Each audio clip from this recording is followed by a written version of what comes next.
Bom, vamos começando. Então, boa tarde a todas e todos e todes. Uma alegria mesmo a gente estar nesse quinto diálogo do Agendas para o Brasil. Eu sou o Hum, Roberto Andrés, eu sou urbanista, professor da UFMG e integrante do Núcleo Suma Uma, que é o núcleo que está promovendo essa série, junto com várias e vários colegas e amigos que estão nessa empreitada, né, de criar conexões e contribuir para fortalecer o debate de agendas de políticas públicas no Brasil. Essa série ela foi iniciada há pouco mais de um mês e ela faz parte de um conjunto de ações. Então, nós temos a série de diálogos, cada um deles com uma pergunta norteadora e sempre pensando eles como um bate-papo, um encontro na sala de casa, mais um encontro em que a gente tem algumas figuras convidadas que trazem uma perspectiva que vai nos, né, alimentar o debate e depois permitir que isso seja um diálogo. Eles são formados sempre por 6 pessoas, sendo 3 pessoas que vêm do mundo da pesquisa, das políticas públicas, das organizações da sociedade, e de outro lado, 3 pessoas que estão se dispondo a participar da política institucional, da disputa política, dentro do espírito né, dos propósitos do Suma Uma e dessa série, que é também de criar laços, criar conexões dentro do nosso campo, em torno, né, do avanço, do entendimento, de proposições de políticas e também de fortalecimento dessa rede é, nesse campo.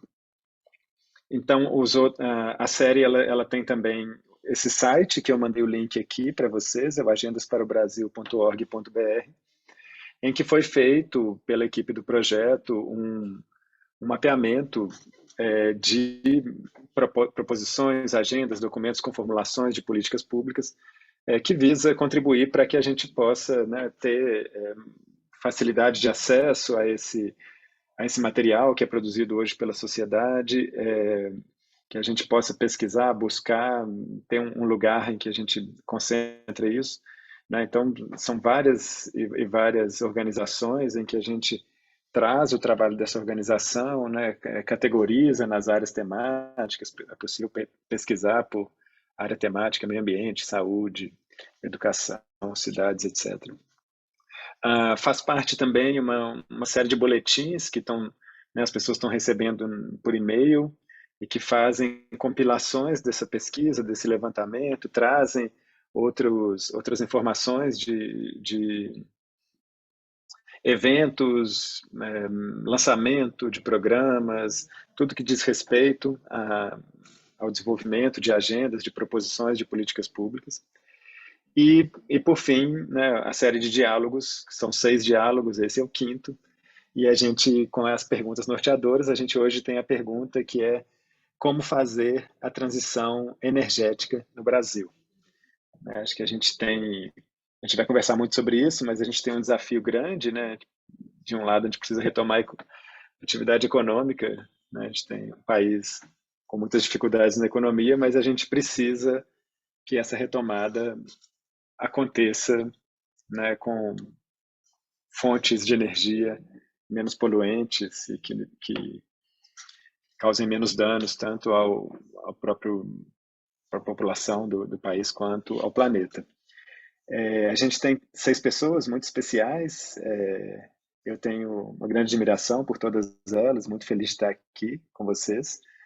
Nathalie Anterstel, o Roberto Kishinami, Karina Penha, Mariana Moura, Célia Chacriabá, minha conterrânea de Minas, e Fernando Ferro. A gente tem uma dinâmica em que cada pessoa busca responder essa pergunta com a abordagem que achar que contribui mais, ou que quer trazer aqui. É, Num tempo de 7 minutos, a gente é um pouco pedimos que a gente respeite esse tempo para a gente ter depois o tempo, né, o tempo do diálogo. Eu já participei do outro lado, eu vi que esses 7 minutos às vezes a gente fica apertadinho com ele, mas vale a pena, assim, o debate fica legal. Queria também convidar todas as pessoas que estão aqui, se quiserem se apresentar no chat aqui, e se quiserem deixar seus e-mails, a gente também cadastra vocês nessa lista dos boletins, né, que vai enviar esse material, esses boletins sobre políticas públicas e, eventualmente, continuar algo nessa linha. Para a gente começar, a gente começa com Nathalie Testel. Nathalie é parceira, né? Ensaiamos aí já temos várias, né, aproximações de vários momentos, e aqui também ajudou a pensar esse encontro. Presidente do Instituto Talanoa. O Talanoa tem feito um trabalho, né, buscando fazer avançar esse debate de transição, né, para atacar, resolver a crise climática. E é membro, né, do painel de aquisitação do Fundo Climático Verde, tem uma experiência muito grande, tanto no Brasil quanto numa atuação internacional nessa área da transição energética. A gente está super ansiosos para te ouvir, Nathalie, e te passo então e conto aqui esse tempo de 7 minutos para essa primeira abordagem. Obrigada, Roberto. Vou contar com a sua ajuda aí para controlar o tempo, porque a gente pode se empolgar e literalmente ultrapassar a linha, mas conto com a sua ajuda. Estou muito feliz de estar hoje aqui com vocês, com todos vocês. É um prazer de verdade, com especialistas, com candidatos e candidatas e tanta gente bacana. Nós, na Talanoa e com parceiros, especialmente numa iniciativa que chama Clima e Desenvolvimento, e que tem, enfim, ano passado reunimos 300 atores, literalmente online, muitos que estão aqui hoje conosco também. A gente vem tentando criar, né, assim, não só criar, reconhecer que a gente tem diferentes visões aí para o Brasil completar a sua transição energética e, de fato, se desenvolver nesse planeta mais quente, de clima mais instável. Ainda que a palavra desenvolvimento ela cause arrepios em muita gente, e muitos arrepios que são derivados aí, né, de um padrão de desenvolvimento de energia muito arcaico, aqui no nosso país a gente insistiu em usar essa palavra porque ainda achamos que há potencial de se desenvolver, né, não de qualquer jeito, e nem necessariamente ser desenvolvimentista. E eu começo falando isso porque eu não acho que a transição ela é uma transição de fontes de energia tão somente, né? É uma transição de empregos, é uma transição de modelos de negócio, é uma transição de mentalidades e daquilo que a gente acredita que a gente né? Como país, como pessoas e tudo mais. Então, começo por aqui. E também acho que essa não pode ser colocada como uma discussão menor, né? O fato de nós, aqui no Brasil, ainda, infelizmente, termos um padrão tão irracional de emissões, né, que são tão maquiadas por um absurdo de desmatamento que tem sido contratado ano a ano, infelizmente, faz com que fique parecendo que a questão de energia, de transporte, elas são menores. Isso aí a gente lida depois. Inclusive, é como muitos no setor sempre trataram essa discussão, né? A transição para quê? E aí queria contar para vocês que no ano passado, em Glasgow, na COP26, eu estava conversando com uma amiga que se tornou ministra de energia da Islândia. E a Islândia é mais limpa que o Brasil na parte de eletricidade e de transportes. Eles já têm 100% da matriz elétrica e 80% elétrica renovável, 85% no total, né, da sua matriz energética limpa também. E eu perguntei para ela, qual é o seu grande desafio? E ela falou, completar a transição, a gente quer chegar no 100% e a gente vai chegar, a gente está, né, orientado, as políticas públicas estão orientadas a isso. E aí ela me devolveu a pergunta, eu falei, olha, acho que o desafio no mínimo são dois, um é que a gente tem 80 e tantos por cento de matriz elétrica renovável, mas que a gente está indo para trás, né, e aí as desculpas são muitas, já vou falar nelas. E o outro é que a gente, quando fala de transportes, ainda estamos bem lá atrás, estamos lá nos 40%, 50%, acho que nem chega a isso. E o outro desafio é que quando a gente fala dessas coisas, dói no bolso da população, né? Tem a ver com os empregos, tem a ver com o orgulho nacional do petróleo, então é uma discussão difícil, mas que o Brasil vai ter que encarar, né? E aí, pensando nisso, eu acho que a gente está num momento de discussão muito importante sobre essas matérias, e eu queria colocar para todos aqui que eu acho que a gente tem que firmar no debate eleitoral desse ano e nos próximos essa questão de que a gente tem que buscar completar a nossa transição energética, né? Podemos até ir primeiro pela elétrica, mas precisamos ir nesse sentido de 100%. Se tem outros países fazendo, os Estados Unidos já estão comprometidos com isso, a União Europeia e tudo mais, a gente também, no mínimo, tem que querer, né? No mínimo, tem que querer. Agora, tem várias desculpas. Eu sei que os colegas hoje aqui, principalmente o Kishinami, que, enfim, uma grande referência na área, vai aprofundar, mas a gente tem visto umas coisas absurdas, né? Primeiro, uma desculpa de que não dá para fazer, não dá mais para, não dá para avançar mais do que 80 ou não precisamos, porque é muito cara, né? A energia ainda é muito cara, é mais fácil contratar. Gente, mentira, o Brasil hoje tem a energia eólica mais barata do mundo, a energia fóssil é mais cara, muito mais cara, aliás, então, assim, primeiro, essa desculpa não temos mais, ela não se sustenta.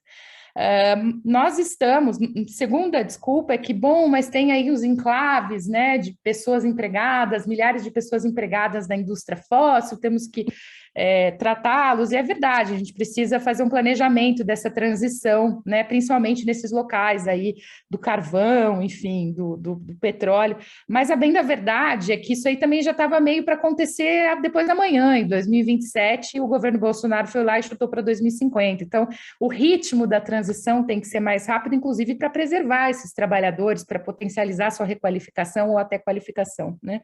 Então também não, essa desculpa a gente não pode usar. E há uma outra desculpa muito, muito, muito usada, é que não, a gente precisa de combustível fóssil, porque senão a gente não consegue segurar a matriz, né, elétrica, porque, enfim, ela é muito hidrelétrica, então, enfim, tem toda aquela questão da variabilidade climática, mas acho que já tem uma ideia há muito tempo difundida e que começou a ganhar corpo e que precisa agora, né, se transformar em política de fato, que é usar os reservatórios para segurarem a nossa energia, usar os reservatórios como uma espécie de pilha desse sistema elétrico. E acho que isso a gente precisa, de fato, desenvolver, colocar em mais perguntas e mais propostas adiante. O fato é que todas essas questões que eu estou mencionando para vocês, algumas são desculpas, outras são, enfim, umas viradas de chave que a gente precisa e pode dar no Brasil, elas estão sendo travadas no momento porque os lobbies dos combustíveis fósseis são extremamente poderosos e eficientes, e eles precisam ser enfrentados. Os melhores lobistas que a gente tem em Brasília são do carvão, são de, enfim, de outras áreas aí, eu acho que falta um minutinho, está na política a resolução, né? Não estou dizendo a solução, a resolução dessas questões todas. E para fechar, eu acho que a gente tem um grande desafio chamado pré-sal para enfrentar. É óbvio que os contratos que estão firmados têm que ser mantidos, a gente tem que caminhar com essa história, mas não dá para a gente seguir aí apoiando uma política, por exemplo, para a Petrobras e para as novas explorações, inclusive em Abrolhos, Foz do Amazonas, né, Noronha e assim por diante. Isso não dá, temos que encarar isso como sociedade brasileira e que a gente pense no nosso bolso nessa hora também, porque se tem uma coisa que a gente não precisa é pagar energia cara, né, e depois ainda fazer com que os mais pobres paguem mais proporcionalmente por uma energia suja, cara e insegura também. Fecho aqui, Roberto, e estou super à disposição para a gente dialogar e, enfim, dar uns choques elétricos aí nessa história, inclusive com precificação de carbono, que é uma medida bastante fundamental para a gente, enfim, se mover aí na direção correta. Obrigada. Maravilha, Nathalie, impecável no tempo. Muito obrigado, incrível te ouvir. Essa sua primeira questão, né, que acho ela muito instigante, né? Não é uma transição de fonte de energia somente, né? É uma transição de modos de vida, formas de emprego, tipo de sociedade, hábitos cotidianos, né? Acho que temos muito a pensar sobre isso. Queria lembrar também que informar todo mundo, né? Essa conversa é gravada aqui e a gente depois ela se junta ao repositório, né? No nosso site, Agentes para o Brasil, e no canal do YouTube, ficando como esse, né, podendo ser acessado e ficando como esse registro desse debate sobre esse tema, junto com os vários outros da série. Queria convidar agora, então, a querida Célia Chacriabá. A Célia é minha conterrânea, tenho uma grande admiração e uma grande amizade por ela, do povo Chacriabá, de Minas, da Articulação Nacional das Mulheres Indígenas. Difícil apresentar a Célia, mas ela também tem toda uma trajetória acadêmica, né? Além de ser uma grande lutadora, uma grande liderança, com uma grande expressão hoje. Tem um mestrado em desenvolvimento sustentável, na Universidade de Brasília, atualmente é doutoranda em antropologia na Universidade Federal de Minas Gerais.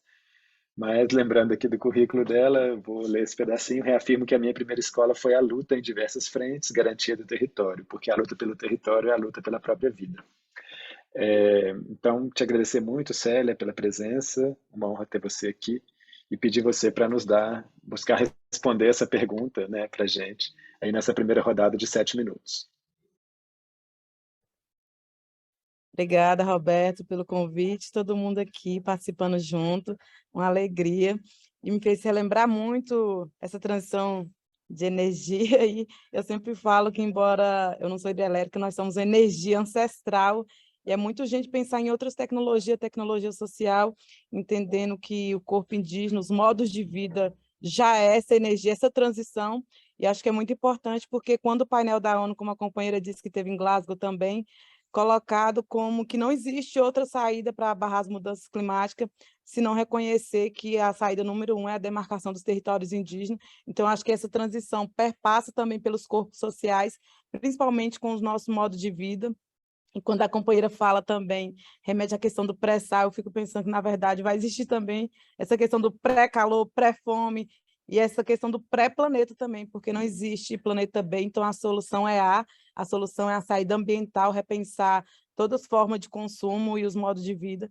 E quando eu fui para Brasília fazer o mestrado em desenvolvimento sustentável, foi muito interessante, porque essa palavra desenvolvimento sustentável ela é bem recente no nosso território, quando nós pensamos o PNGAT, o Plano de Gestão Ambiental e Territorial nos territórios indígenas. Aí, quando eu achei essa palavra linda, desenvolvimento sustentável, aí, de repente, falou, não pode falar mais ela não, porque o capitalismo reapropriou dela. Eu falei, o que nós vamos falar? E aí eu falei de reenvolvimento sustentável, porque, para mim, eu acredito no envolvimento que vem de dentro, mas as pessoas já são envolvidas, então é preciso reenvolver, e, nesse sentido, as pessoas nos perguntam assim, mas vocês são primitivos, vocês comem gente? E aí eu falo, então, o que é a mineração? Vocês são primitivos, vocês comem pessoas, vocês comem as montanhas, vocês comem as águas gerais, vocês comem as terras gerais. Então, é impossível pensar uma transição energética sem repensar também esse modo capitalista e entendendo essa emergência também que impacta diretamente as nossas vidas. A região norte de Minas Gerais, que fortemente é a monocultura do eucalipto, então, a gente precisa pensar outros lugares que não sejam mono, porque eu falo que toda monocultura, ela mata o pensamento, ela mata o território, ela mata a sociedade, e por isso que nós, mulheres indígenas, também estamos com o projeto Reflorestar Mentes e Corações para a Cura da Terra, que a gente entende que não é somente sobre reflorestar hectares de lugares, se as pessoas começam o desmatamento dentro de nós. Então, se a gente pensar onde o desmatamento começa também, começa no café da manhã. Então, se começa no café da manhã, essa transição ela precisa começar também nesse café da manhã, precisa começar no almoço, precisa começar no jantar. Então, nós estamos com esse projeto Reflorestamentos e Corações, porque a gente entende que, muito mais do que reflorestar, na verdade, a ideia é não desmatar, porque reflorestar demora tempo demais, demora 50 anos, 100 anos, demora 522 anos, porque nós estamos aqui 522 anos tentando dizer que nós somos de verdade e as pessoas não acreditam. Isso sobrecai também diretamente o que eu tenho chamado, que é uma autonomia, não somente para pensar soberania alimentar, mas a saborania alimentar, porque sem essa transição também, e isso nós temos discutido agora diretamente no Abril, nós conversamos principalmente pensando esse lugar do plano político, porque que nós, povos indígenas, temos a condição de pensar que somos nós que temos esse lugar de pensar uma política como plano de país, uma política do bem viver, porque somos nós que não temos a mão suja nem de lama, nem de sangue pela mineração, e nós falamos, nós não queremos Belo Monte, então mesmo que a gente tem que repensar outras formas de consumo, e aí eu lembro em 2019, quando nós lançamos a jornada Sangue Indígena, Nem Uma Gota a Mais, e quando nós chegamos na Itália, percorremos 12 países, 22 cidades em 35 dias, e aí o pessoal da Itália falava assim, mas como que a gente garante que esse produto, esse alimento vem da agricultura familiar, que não violente os povos indígenas, os territórios indígenas, que não fomente o trabalho escravo? Como que a gente garante isso?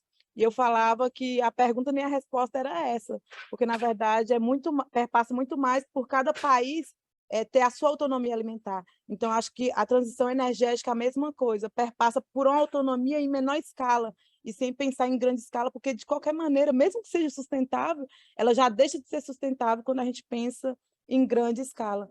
E ali também foi quando nós começamos a discutir também e tentar barrar o acordo Mercosul, porque tudo isso entra em negociação e coloca em jogo também o impacto sobre os nossos territórios, porque o nosso território, assim como a Ucrânia também, e aí falava, não, os territórios indígenas, uma potência para pensar a questão do biofertilizante, tudo mais, a questão da mineração. Então, tudo isso passa pelos nossos territórios, a forte pressão. Então, essa transição também, as pessoas precisam reconhecer que a nossa potência, hoje nós, povos indígenas, não somos nem 1% da população brasileira, somos 5% da população do mundo e protegemos mais de 80% da biodiversidade da humanidade. A transição perpassa por reconhecer as nossas potências e entender que as nossas tecnologias não são somente digitais, são ancestrais. Maravilha, Célia. Muito obrigado, querida. Incrível te ouvir. Sempre essa grande potência inspiradora e essa história de luta, né, que você traz e muito dentro de você. Incrível. A gente vai agora ouvir o Roberto Kishinami. A gente não se conhece, né, Roberto? Somos xará. O Zé me instruiu aqui que é Bob Kishinami. Então, né, você tem esse trabalho muito reconhecido, né, nesse debate da crise climática, da transição, bacharel e mestre em física pela Universidade de São Paulo, e atualmente trabalha no Instituto Clima e Sociedade, o ICS, orientado, né, com essa questão da aceleração da transição energética brasileira e em busca de políticas públicas que substituam as fontes fósseis por renováveis, promovendo desenvolvimento econômico e justiça socioambiental, dos pontos super importantes aqui. Então, a gente queria te convidar para essa próxima fala, essa primeira rodada aí de 7 minutos. Obrigado, Roberto. Obrigado pela oportunidade, pelo convite. Eu confesso, na verdade, que ficou difícil, viu, para mim, depois da Nathalie e da Célia, porque são falas brilhantes aqui. Eu acho que foram colocadas todas as questões relevantes, né, a respeito da transição no Brasil. Para complementar, então, o que já foi colocado, eu gostaria de chamar a atenção para o seguinte. Primeiro, a gente vive numa sociedade, o Brasil, na verdade, as várias sociedades brasileiras, né, estão imersas dentro de uma sociedade global em que, ao longo dos últimos 2 séculos ou século e meio, se construiu, na verdade, todo um modo de produzir e consumir energia baseado em fontes como carvão, petróleo, né, e, mais recentemente, gás. Quer dizer, são coisas que elas não são apenas formas, digamos assim, de gerar e de produzir, mesmo às vezes de consumir energia, mas elas estão mesmo imersas no nosso comportamento cotidiano, diário, tá certo? Quando a gente vai lá e dá uma partida num carro, na verdade, a gente está dentro de uma cadeia enorme, né, em que esses combustíveis, esses fósseis estão ali presentes. Isso significa, na verdade, que a transição energética, que é essa coisa que está ocorrendo, né, no dia a dia, ela certamente vai chegar a mexer em coisas que estão fora do nosso radar hoje, tá certo? É um processo que vai envolver as próximas gerações, né? E, nesse sentido, eu acho que é bom a gente pensar e olhar onde é que estão os pontos principais, assim, as coisas realmente de acupuntura, onde a gente tem que mexer para a coisa começar a rodar de um jeito, digamos, sustentado, né? E uma coisa que faça um sentido crescente assim na sociedade. Porque é mais ou menos esperado, é previsível que vai ter muita gente reagindo a isso, certo? As pessoas que vão ter os seus empregos afetados ou mesmo tipo que está investindo, né, o dinheiro em algum tipo de fundo e tem ali algum contratempo porque as coisas não aconteceram exatamente como se previa, certo? Então, essa situação de conflito, ela vai permanecer pelas próximas décadas. Como a gente tem aqui gente que está querendo participar do processo parlamentar, do processo político, eu acho que é importante também lembrar que nós temos um parlamento no Brasil hoje, tá certo, que é dominado por aquilo que é chamado centrão, tá certo, aquela massa, na verdade, de interesses, muitas vezes locais, são interesses pequenos, interesses, né, ou grandes, tá certo, como dos fósseis, mas que atuam de um jeito, digamos, sem transparência, sem compromissos, né, significativos com o país e com a população. Não vai ser fácil, eu acredito, nos próximos anos. As próximas legislaturas, elas tendem a ser ou igual ou pior do que a gente tem hoje, né? Porque se construiu, na verdade, ao longo dos últimos 3 anos, uma coisa de carregar muito recurso para essa parcela das forças políticas, né? Que são, na maior parte, do atraso, tá certo? Da coisa que, na verdade, não está interessada na transição, está interessada em manter a situação do jeito que é e com privilégios, né, distribuídos a grupos, a coisas cada vez menores. Então, esse é um quadro bastante difícil. Ao mesmo tempo, além da pressão que a Nathalie já colocou de fontes fósseis, né, como, por exemplo, o gás natural liquefeito, importado dos Estados Unidos. É um tipo de produto fóssil que tem muitos defensores dentro do Congresso, né, e que trabalham ali cotidianamente para ver como é que se força, na verdade, o país, então, a gastar, a investir, tá certo? Em, por exemplo, construção de gasodutos, em coisas que são absolutamente não só desnecessárias, mas vão representar o que se chama aí de ativos encalhados, né?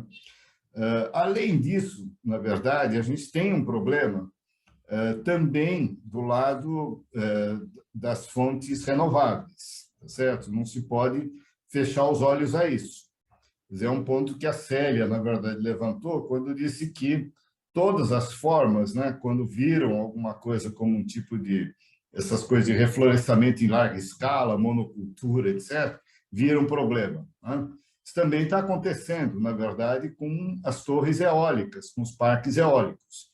Essa é uma coisa que tem afetado cada vez mais comunidades quilombolas, indígenas, tá certo? Agricultores familiares. Tal. Então, é o tipo da situação que exige atenção, né? Exige cuidado por parte do poder público. E eu acho que vai ser importante manter assim uma distinção bem clara do que é importante para o futuro em termos estratégicos, como são as fontes renováveis, certo? Que elas têm que permanecer para a gente poder dar conta da crise climática, daquilo que tem que desaparecer, que é carvão, gás e petróleo, certo? Então, não dá para ter o mesmo tratamento, digamos, para os problemas que essas fontes causam. Sim, Roberto. Passei Só do meu tempo. sinalizando que é... Não, mais 1 minuto. Só estava dando mais 1 minuto. Eu estava olhando também o reloginho aqui, já vou então fechar. Eu acho que a questão básica para frente, né, é essa, é de cuidar para que a transição ela seja, antes de tudo, justa, né? E são os elementos de justiça, na verdade, que nós vamos ter que trazer no primeiro momento. Começando por dar voz, tá certo? E amplificar a voz dessas comunidades, dessas pessoas que estão enfrentando já os problemas com a transição, né? E, muito importante, trazer também para o debate as pessoas que são os trabalhadores, tá certo? Em energia, principalmente na energia fóssil. Então, ter uma atenção ali com os petroleiros, tá certo? Com as pessoas que estão trabalhando nesse segmento que vai sofrer mais fortemente a transição, tá certo? Bom, obrigado por isso. Por hora é isso. Obrigado. Maravilha, Bob. Muito obrigado. Super. A gente vai tecendo aqui uma rede de considerações, né? As questões, eu estou anotando na medida do possível, as questões vão se colocando e se complementando aqui. A Célia, eu esqueci de falar, a Célia é pré-candidata, né, ainda pré-candidata a deputada federal pelo PSOL, em Minas Gerais. Então, hoje a gente tem 3 pré-candidatos, como nos outros encontros, e o próximo é um deles, que é o Fernando Ferro. O Fernando é engenheiro eletricista, já teve 5 mandatos de deputado federal pelo Partido dos Trabalhadores, o PT, em Pernambuco, e tem uma atuação ampla nesses mandatos, em questões sociais e em questões ambientais, e buscando também a transição energética. Acho que o Fernando agora se colocando de novo nessa disputa eleitoral, acho que a gente pode ouvir aí de uma experiência longa, como que você enxerga hoje, Fernando, os caminhos para a gente fazer essa transição. Está com você essa primeira rodada aí. Boa tarde a todos, todas. É uma satisfação estar com vocês, conversando, palestrando sobre esse tema de transição. A primeira questão de se há transição é porque alguma coisa não deu certo, né? Ou que alguma coisa precisa mudar. E nós sabemos que esse é o processo da transformação da sociedade, da humanidade, vai requerendo essas mudanças, né? Nós não podemos fazer um debate desse sem considerar, primeiro, que a energia é um dos elementos de disputa de poder no mundo. Nós estamos assistindo uma guerra, o desenrolar de um conflito aí na Ásia, na Rússia e Ucrânia, toda a pressão da OTAN e do entorno daquela região conflagrada por conta de energia. Então, nós estamos claramente observando a importância desse tema. Então, falar na transição energética significa que nós vamos abordar questões do nosso país, mas relações geopolíticas sobre as formas de energia possíveis e as transformações que acontecem em escala mundial. Nós estamos assistindo, de certa maneira, parte da humanidade despertando para a necessidade de discutir as formas de produzir, gerar e consumir energia, né? O chamado processo de desenvolvimento da sociedade implica no domínio dessas formas de energia para garantir as nossas sociedades, as nossas vidas como um todo, né? Eu estou nesse momento numa cidade chamada Serra Talhada, aqui do semiárido pernambucano, uma região caracterizada por um clima seco, né? Atualmente é um período de chuva, está tudo verde aqui, muito bonito, mas daqui a 3 meses a gente voltar aqui vai ver que o ambiente muda completamente e a secura toma conta e o clima se revela de outras maneiras. E essa terra, portanto, se insere dentro de novas formas de discussão de energia como um espaço importante de geração de energia solar. O semiárido brasileiro agora está virando uma espécie de Arábia Saudita do petróleo, né? Nós estamos diante de imensas possibilidades de geração de energia desse tipo. Já temos aqui um avanço do parque eólico, que é uma forma de energia renovável, que tem suas externalidades e seus impactos, que também tem que ser considerado, assim como a energia hidrelétrica. Aqui no Nordeste, hoje nós temos uma matriz elétrica que cerca de 60% da nossa energia, em algum momento, é eólica, e 30% de energia hídrica, e cerca de 10% entre energia térmica e solar. Ou seja, nós temos uma matriz elétrica razoavelmente, digamos assim, limpa, que pode ampliar, inclusive, o seu caráter de limpeza para uma transição para esse modelo de uma energia mais coadunada com a nossa relação com a natureza, né? Ao tratar do Brasil, nós primeiro temos que levar em conta a nossa diversidade climática e a nossa composição continental, geográfica continental. É um país tem características muito próprias. É o país que mais tem água doce no mundo, por exemplo, mas tem regiões com déficits hídricos sérios. Então, precisa ter política de gestão desses recursos, que faz parte de um processo, inclusive, de administrar essa distribuição de água, que está intimamente ligada, no nosso caso, com a geração de energia. E a água e os seus usos múltiplos, dentre eles a geração de energia, portanto, precisa-se fazer esse debate de como fazer o melhor uso da água, né? Agora, nós somos um país de contradições. Ao mesmo tempo que temos imensos recursos energéticos naturais renováveis, nós temos uma distorção completa pelo tipo de gestão desses bens, desses insumos. Temos a segunda tarifa energética mais cara do mundo, o que é um absurdo para um país com a capacidade de produzir e de ofertar energia como o nosso. Energia hídrica, nós temos muita possibilidade ainda. Energia solar, um imenso potencial, e energia eólica, idem. Então, nós estamos, quando discutir transição, nós temos que discutir transição feita por quem?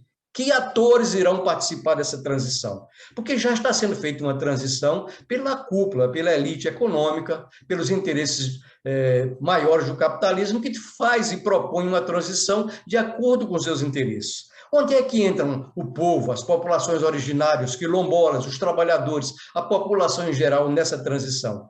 Que tipo de energia nos serve melhor? Que tipo de energia nós vamos nos apropriar e vamos poder ofertar? Essa é o debate político que eu acho que uma discussão desse tipo nos leva a provocar, né? Quando eu tive, enquanto nos meus mandatos parlamentares, dediquei uma atenção especial à ampliação da nossa oferta de energia renovável. E discutimos e, inclusive, contribuímos para a legislação para facilitar o acesso da energia solar, da energia eólica, e veja que não é uma coisa fácil. Para nós trabalharmos a introdução da energia solar no Brasil, nós encontramos resistências de empresas hoje. Hoje o sistema elétrico brasileiro está privatizado e obedece uma lógica de lucro que está pouco preocupada com questão tarifária e menos preocupada também com questões ambientais, da forma de se gerar energia. Nós, ao mesmo tempo, Fernando, nós temos... Só rapidinho, estamos no último minuto aqui, tá? Por favor. Sim.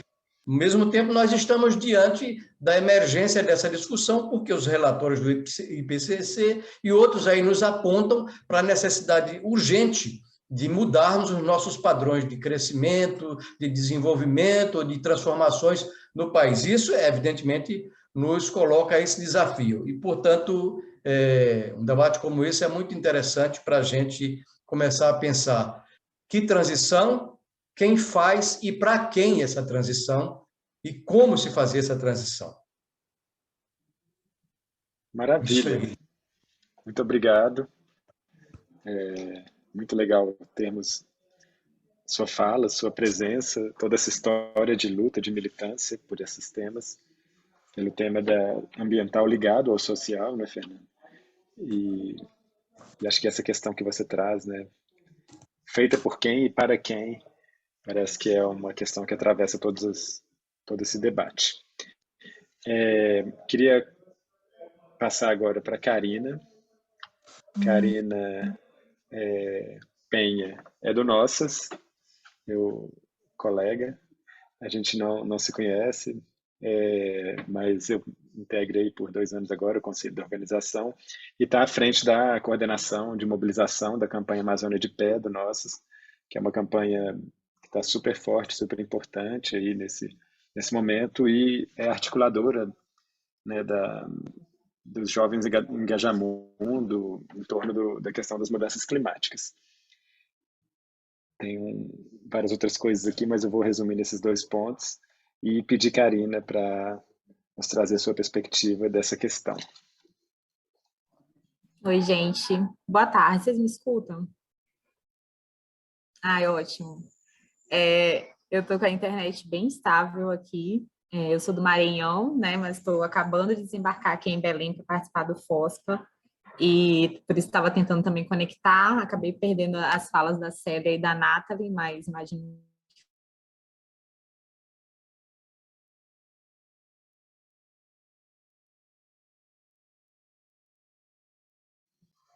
Cortou, né?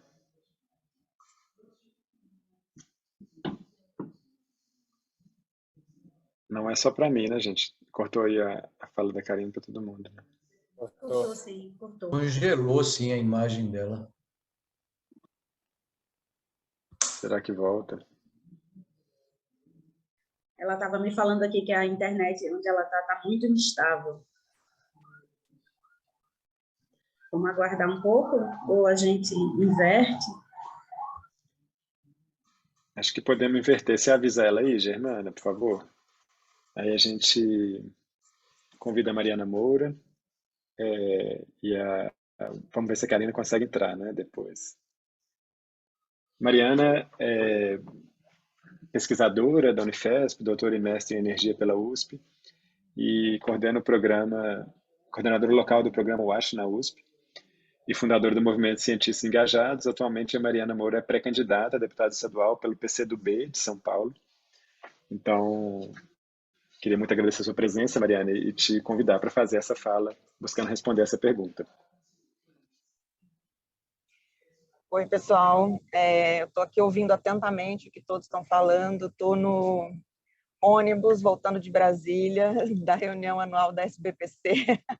O ônibus quebrou no meio do caminho, tivemos que trocar de ônibus e atrasou tudo aqui. Então, eu peço desculpas aqui pelo... Já estamos chegando em São Paulo, então estou aqui na Marginal Tietê, mas estou aqui escutando muito atentamente o que os meus colegas de mesa falaram antes, pensando no que eu posso contribuir nesse debate. Primeiro, agradecer o convite, estou muito feliz de estar aqui. Roberto, obrigada. Germana, obrigada pelo convite. Eu queria trazer aqui algumas reflexões sobre essa questão da transição energética. Como o Roberto falou, eu sou pesquisadora da área de energia e tem algumas questões que a gente precisa esclarecer antes de falar de transição energética no Brasil. E a primeira é que, como já foi citado aqui antes, todas as fontes de energia têm algum tipo de impacto. Já falaram aqui dos impactos ambientais de várias fontes de energia, externalidades, né, que o Fernando falou, as chamadas externalidades, impactos sociais das fontes de energia, né, o movimento dos atingidos por barragens, que o diga, né, desses impactos sociais, mas também tem os impactos econômicos. Quando a gente fala em aumentar a percentual na matriz energética das fontes eólica e solar, a gente precisa pensar que as turbinas eólicas são importadas, os painéis solares também são importados. Isso significa um peso muito grande na nossa balança comercial, na nossa balança de pagamentos. Então, qualquer projeto de transição energética que vá na direção solar, eólica, precisa refletir sobre a produção interna desses equipamentos para que não tenha um custo tão alto para o Brasil fazer esse tipo de transição. O segundo ponto que eu queria trazer aqui para reflexão é que quando a gente fala em transição energética, a gente não fala em abandono de fonte de energia, né? Todas as transições energéticas da história da humanidade até agora aconteceram pela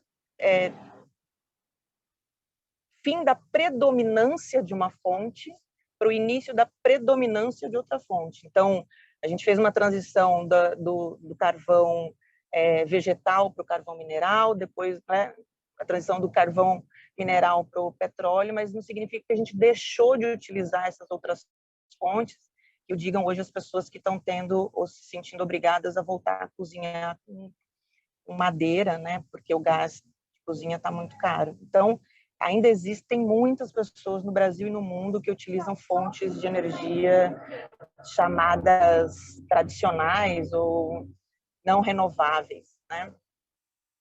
Isso é um aspecto. O terceiro ponto que eu queria levantar é, pensando numa transição energética para reduzir o consumo, não é eliminar, mas reduzir o consumo de fontes fósseis de energia, que é o que é indicado pelo IPCC e o necessário para reduzir poluição, né, e as mudanças climáticas, a gente tem que pensar em que direção que a gente quer ir. Como foi colocado aqui, as fontes todas têm impacto, né? Existem alguns impactos que são minimizáveis e outros não. Vou dar um exemplo aqui. Meu orientador do mestrado e do doutorado fez um levantamento de o quanto que seria necessário de área plantada substituir completamente o diesel pelo biodiesel. Todo o consumo de diesel no mundo ser substituído por biodiesel. E ele chegou à conclusão de que seriam necessários 2,5 planeta Terra para poder substituir completamente o diesel utilizado no mundo. Então, se a gente não pode substituir o diesel pelo biodiesel, pelo que a gente pode substituir? E aí existem uma série de propostas feitas por pesquisadores, né, estudiosos da área de energia do Brasil, que falam que a gente tem todas as condições de transformar, né, o setor de transporte utilizando carros elétricos.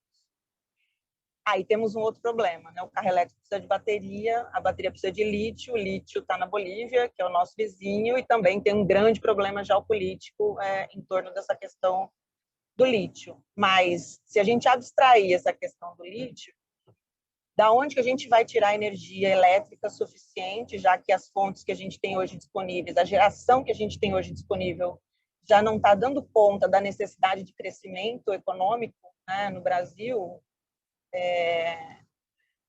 Da onde que a gente vai tirar essa energia?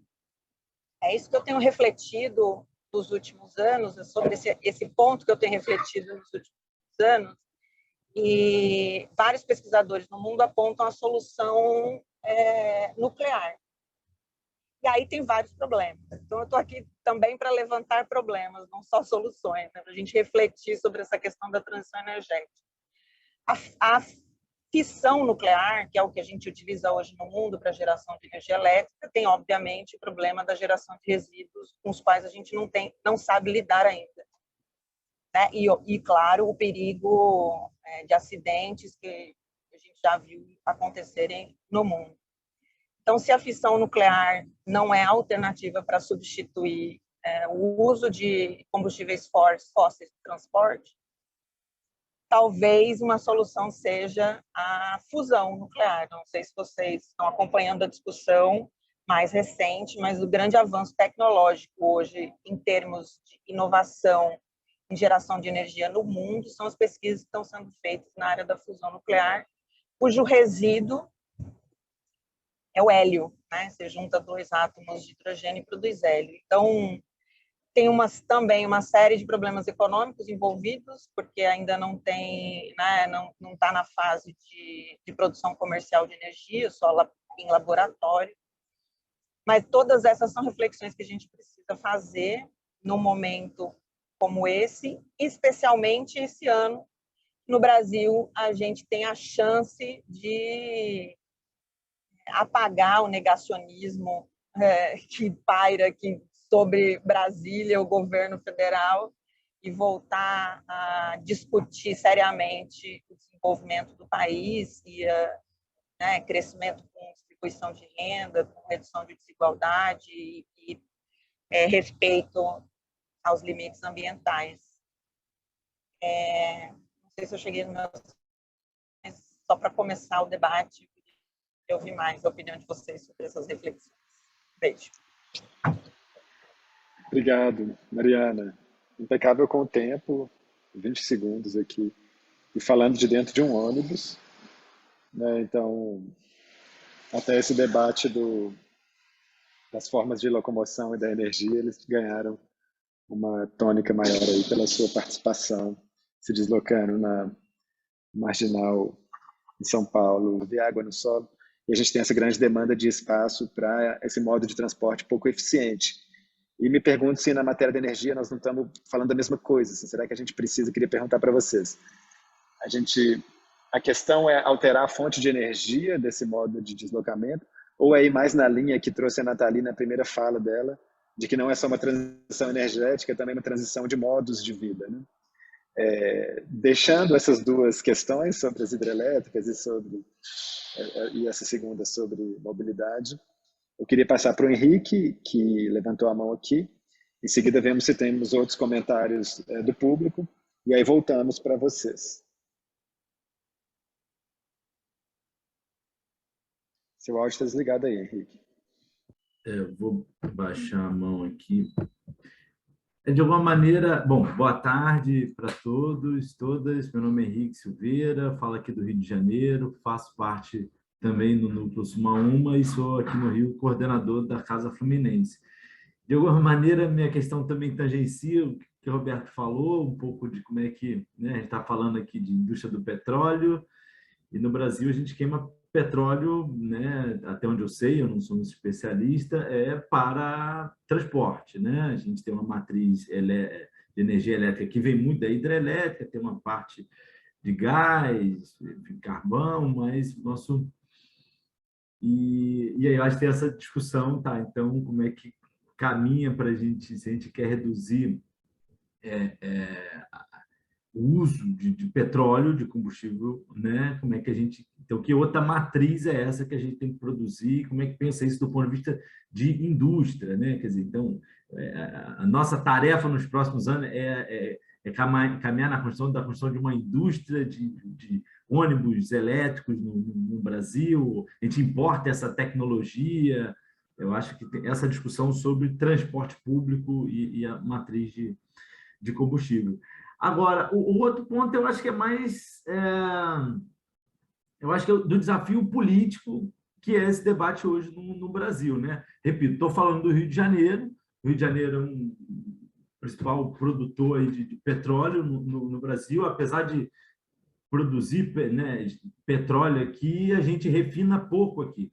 Então, muita discussão que se faz no Rio de Janeiro é a tarefa do Rio conseguir aumentar a sua capacidade de refino, né? Ou seja, adensar seu parque industrial do petróleo e a sua capacidade de refino, porque o petróleo sai bruto daqui para ser refinado em refinaria em São Paulo, e etc. Então, a gente ainda está aqui numa agenda que, assim, como é que a gente melhora a nossa capacidade de refinar petróleo e de trazer empresas que trabalham no refino do petróleo, e isso vai gerar emprego e etc. no Rio. Então, eu acho que essa é uma questão, no fundo, para colocar para vocês, o papel da Petrobras, né, na transição que a gente tem. Qual é o papel da Petrobras?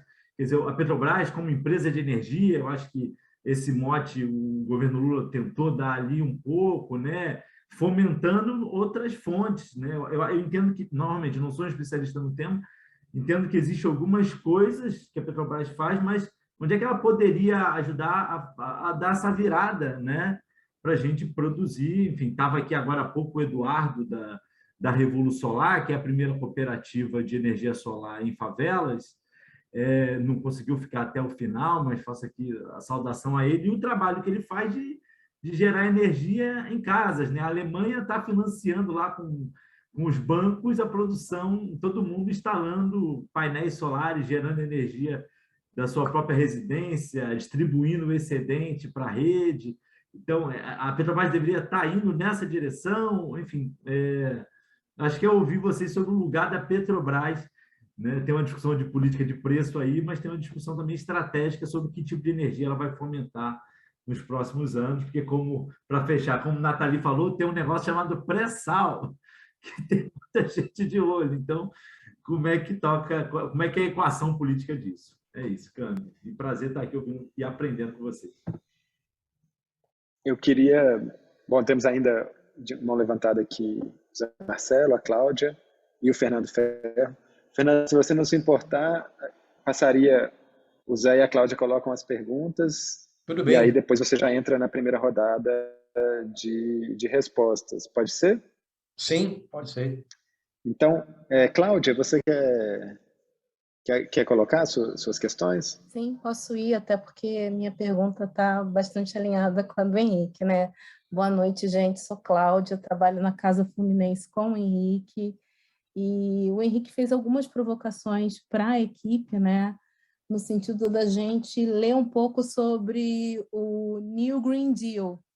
E a gente leu sobre isso, né? E algo que me tocou muito, né? Algo que eu fiquei muito interessada foi sobre a transição justa, que já vem sendo desenvolvida em muitos países e que aqui no Brasil não vejo acontecendo da forma como os outros países vêm desenvolvendo, principalmente com a guerra, né, da Rússia e da Ucrânia, em que muitos países estão vendo forçados a entender como buscar outras matrizes energéticas diante da possível escassez do gás que alimenta muitos países da Europa, né?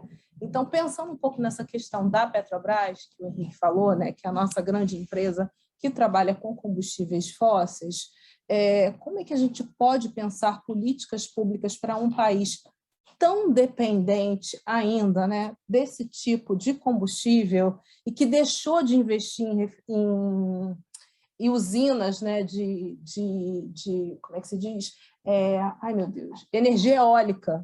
A Petrobras abandonou investimentos de energia eólica. Eu sei disso porque meu marido é da Petrobras e ele conversa muito sobre isso comigo.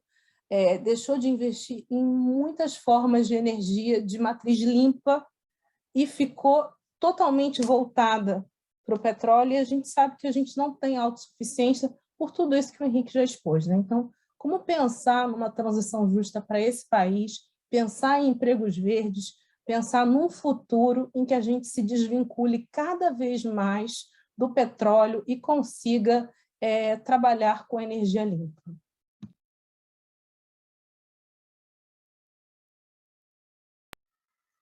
Maravilha, Cláudia. Zé Marcelo? Vamos lá, Roberto. Bom, primeiro, maravilha das escutas todas e trazer aqui perguntas que acho que pegam o fio que Henrique e Cláudia já levantaram e a gente vai abrindo, né? Vai ficando um desafio grande aí para os nossos expositores na volta, mas também, de alguma forma, o mosaico de perguntas, acho que já, ao mesmo tempo que são perguntas, também trazem pistas, né? De ideias para a conformação da pauta. Então, acho que levanto aqui algumas mais, deixando depois todo mundo à vontade para escolher o que agarrar, né? Não dá para responder tudo.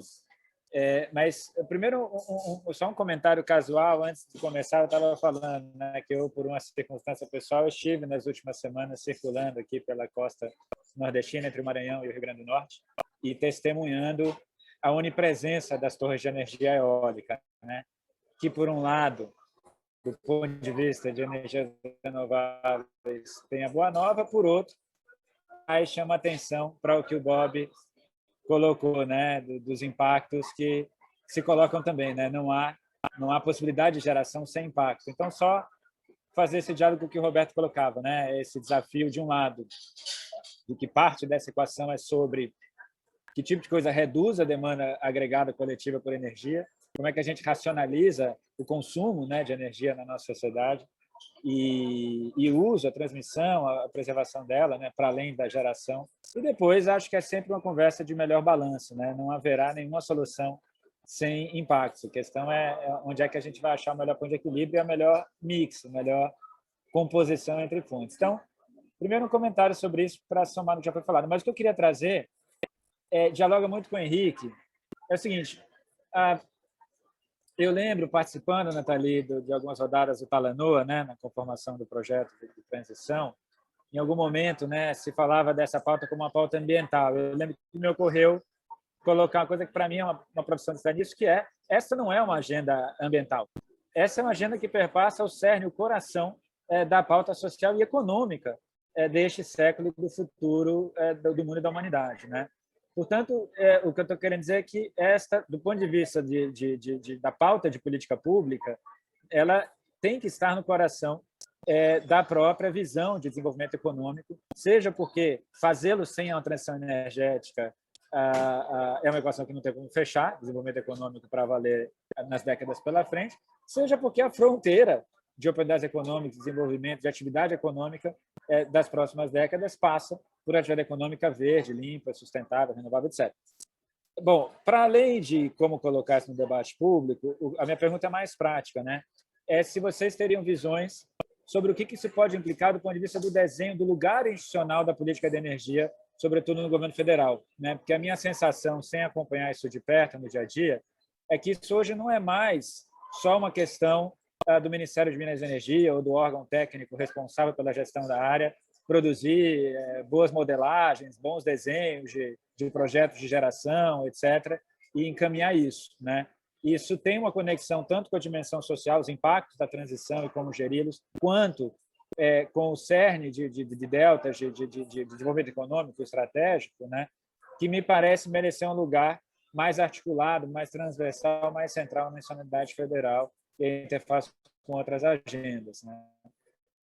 Então, a primeira pergunta é isso, né? Como gerir com qualidade no dia a dia isso não vire a inércia do Ministério Técnico preocupado em produzir boas modelagens, bons desenhos para gerar energia. Vocês têm um palpite sobre isso. E outra sobre financiamento. Apareceu aqui de passagem, né? Mas você falou aqui de transição justa, né? Os impactos disso, né? Se é sobre transição econômica, então é também sobre a atividade de fomento a novas formas de geração e distribuição de energia como insumo para o desenvolvimento econômico.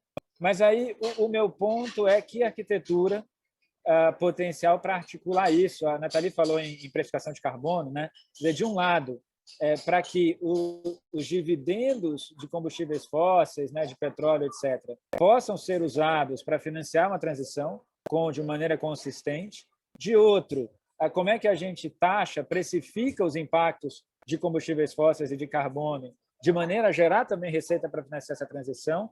E como é que se direciona esse financiamento, seja do ponto de vista de fomentar investimentos adequados, seja do ponto de vista de mitigar impactos e fazê-la, ou gerar oportunidades e fazê-la justa. Então, a outra pergunta, além da institucionalidade federal, é se vocês teriam aí palpites sobre arquiteturas para que esses fluxos de recursos possam se fazer de maneira consistente. Porque hoje são caixas, rubricas, fluxos diferentes. Então, essas coisas não se conectam muito, como dar centralidade para isso, né?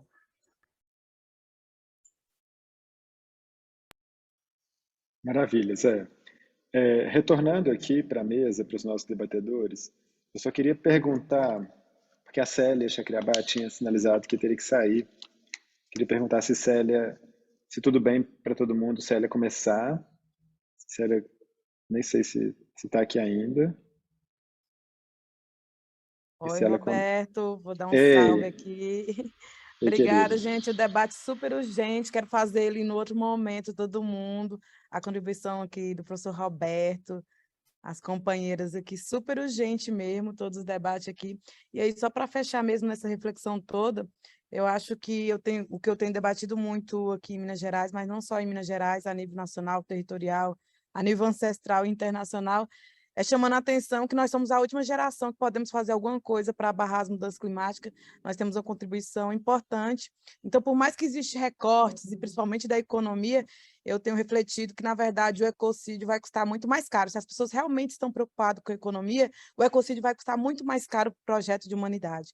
E por isso nós também, povos indígenas, mulheres indígenas, a caravana de mulheres indígenas está rodando tem 3 meses, começou desde o início de maio, e discutindo também a bioeconomia. Nós temos também condições de repensar a forma de pensar a economia. Não é só falar dos problemas, dos desafios, nós também estamos demonstrando quais são as possibilidades. E lembrando disso, Roberto, ano passado, quando nós estávamos fazendo o documentário aqui com a LOC, em Minas Gerais, e aí quando nós fomos debater sobre a questão da mineração, e uma das pessoas que são próximas à mineração falou assim, eu queria roubar o brilho da lua, vamos lavrar a lua? E eu acho isso, assim, como que chega esse lugar da violência, e foi a partir daí que eu refleti que, então, na verdade, quando os portugueses invadiram o Brasil, eles olharam o céu ao invés da terra. Porque o que é o ouro da terra, se não a estrela do céu? Então, se eles tiverem condição, e as pessoas que estão pensando, pesquisando formas de vida também planetária, eu falo que isso já é uma necropolítica. Aí eu perguntei, vocês vão escolher nós para viver? Se lá viver só 1 milhão de pessoas, nós vamos ser os escolhidos? Porque a necropolítica é quando você escolhe as pessoas que vão viver e as que vão morrer. Então, quando a gente pensa em transição, e nessa reflexão toda aqui, eu fico pensando que nós estamos, muito mais do que uma transição energética, nós estamos numa transição humanitária. nós estamos sobre um processo de transição humanitária. Porque quando o governo fala, os povos indígenas estão sendo humano igual nós falamos que nós não queremos ser humano igual ele, porque só sabe ser humano aquelas que sabem ser bicho, aquelas que sabem ser água, aquelas que sabem ser terra, que sabem ser semente, e aí vai muito em encontro do que Roberto falou. Não é um radicalismo, mas se a gente não pensar essa transição humanitária, para mim não tem importância. Bichificar não é o pior da humanidade, na verdade, é a nossa capacidade de nos conectar, entender que não é o meio ambiente e nós somos o meio ambiente. Se no Brasil mata ambientalista, imagina quem é o meio ambiente, nós somos o meio ambiente. Isso para finalizar que nesse momento de urgência humanitária, nós temos que também descolonizar os biomas, e na agenda ambiental, principalmente internacional, na COP, em outros espaços, nós temos descolonizado os biomas, porque não é somente, nós temos discutido, a Amazônia por si só não vai salvar a humanidade. O Cerrado é o segundo maior bioma brasileiro, é a caixa d'água, se a Amazônia é o pulmão do mundo, o Cerrado é o útero, é as veias, é a artéria, Pantanal, Mata Atlântica, Caatinga, o Pampa, então nós precisamos descolonizar os biomas. E, por fim, dizer que quando nós estamos fortemente, nos levantamos com muita força para defender o nosso território, porque a primeira pessoa que o governo Bolsonaro atacou foi uma mulher. E as pessoas perguntam quem foi essa mulher? Foi a terra. E quando ataca a terra, atinge toda a humanidade. Por isso nós nos levantamos com muita força, porque quem tem território tem lugar para onde voltar, quem tem lugar para onde voltar, tem mãe, tem colo e tem cura. E nós temos ainda oportunidade. Não é exatamente 5 minutos para o fim do mundo. Falta 5 minutos para o fim das pessoas. Então, ainda tem tempo e a hora é agora. Muito obrigada por esse debate tão importante, emergente. Obrigado, Célia. Eu estava checando aqui se tem questões, né? Porque tem uma questão que foi colocada aqui no chat por Alexandre Medeiros. Eu não sei se Alexandre gostaria de colocar essa questão para que ela também fosse comentada aqui, né, nessa rodada. Enfim, acho que todo mundo teve a oportunidade de ler, mas no fim é sobre a questão da energia nuclear e debatendo, né, colocando aqui que um projeto de matriz energética deve contemplar a energia nuclear. Acho que a gente também, quem quiser comentar essa questão, está aí. Então agora vamos seguir pela ordem, né, convidando o Fernando aqui, que já tinha levantado a mão logo que a gente abriu essa rodada, depois vamos para a Nathalie, que também se colocou aqui, depois seguimos aqui com Mariana e Roberto. Fernando, então, seu microfone está desligado, tá? Tá ok. Bom, retomando aí, nós estamos discutindo aqui sobre uma questão que é direito à energia, né? Que é uma coisa que hoje faz parte da nossa vida, do nosso cotidiano. Um país como o Brasil teve recentemente uma pandemia, tá, atingido seriamente, teve uma restrição de atividades econômicas e tal, redução de consumo de energia, mas ele voltando ao crescimento econômico de 2% do PIB, vocês têm ideia, o Brasil vai precisar, por exemplo, inserir na sua produção de energia algo como 4 a 5 mil megawatts por ano, que é quase a metade de um Itaipu que tem que ser construída por ano. Nós estamos falando de números grandes. Nós somos um país de quase 220 milhões de habitantes. Então, as nossas soluções também têm que levar em conta isso. Além dessas maneiras que a gente tratou aqui, da questão de utilizar fontes renováveis, etc., nós temos que discutir uma coisa que se chama eficiência energética, racionalização de energia. Nós temos que mudar os nossos padrões de consumo de energia e temos que melhorar os nossos equipamentos. Isso significa investimento em pesquisa, desenvolvimento e inovação. E nós somos um país que importa muito os insumos, os equipamentos para a produção de energia elétrica. Energia solar, por exemplo, praticamente a gente importa da China. A energia eólica também da Europa, nós temos quase nenhuma fábrica aqui que produz esses equipamentos. Então, um país que precisa de trabalhar tem que começar a discutir Tá bom, valeu a pena. O seu parque industrial também para oferecer e ofertar essas formas de energia. Estamos discutindo, falando muito de hidrogênio como uma forma de energia. O hidrogênio precisa de energia para ser produzido. E para ser utilizado como combustível, ele precisa de energia. Então, nós temos que ter formas de geração de energia, como, por exemplo, eólica ou solar, para garantir a produção do hidrogênio, para melhorar, por exemplo, os nossos graus de emissão no transporte.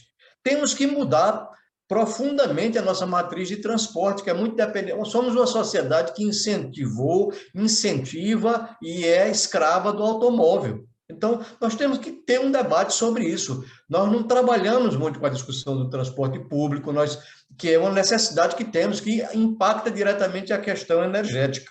Nós estamos também vivendo um processo dramático de afastamento do Estado dessa questão da geração de energia. E aí, em resposta, em atenção à pessoa que falou sobre a Petrobras, a Petrobras tinha um programa de transição, né, para implantar as alternativas energéticas renováveis, programas para energia solar e para energia eólica, e que foram completamente abandonados nesse governo atual, no governo fascista atual, que privatizou o sistema Eletrobras. O sistema Eletrobras, por exemplo, que foi responsável por um programa como Luz para Todos, que levou energia elétrica para praticamente todo o território nacional. E mostra como o papel do Estado é importante. Se nós podemos ofertar energia para praticamente todo o país, por que nós não ofertamos a internet para todo o país? Porque o sistema de comunicação do Brasil, de telecomunicação, está na mão de interesses privados, que não têm interesse de levar lá para regiões remotas, mais distantes, a acessibilidade para essas formas, porque ela está preocupada no lucro dos grandes centros, dos grandes consumidores, etc. Isso mostra claramente que o papel sobre a discussão de energia significa também discutir que tipo de Estado nós queremos para fazer essa transição. Sob que égide, sob que atores? Esse Estado, sob controle de quem? Então, discutir as nossas formas de produzir energia são naturalmente uma questão política central. Fala-se aí, por exemplo, não, nós temos que transformar a nossa frota de carros para carros elétricos.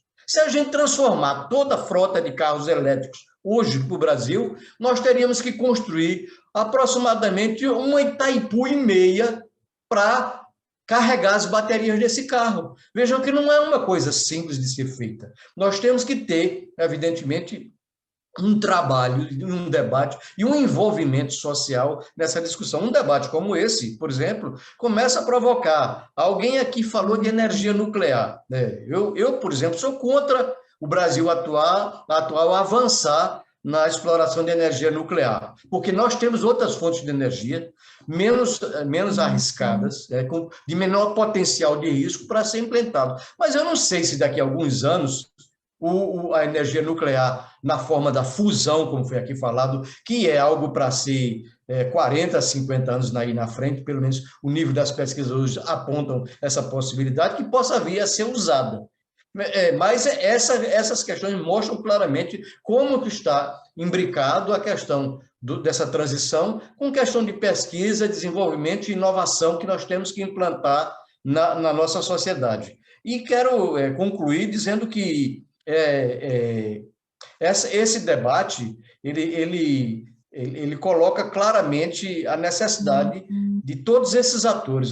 E a nossa companheira dos povos originários aí falar da sua preocupação sobre as agressões à natureza que nós promovemos para gerar energia, para fazer mineração, etc. Tudo isso tem que se fazer parte.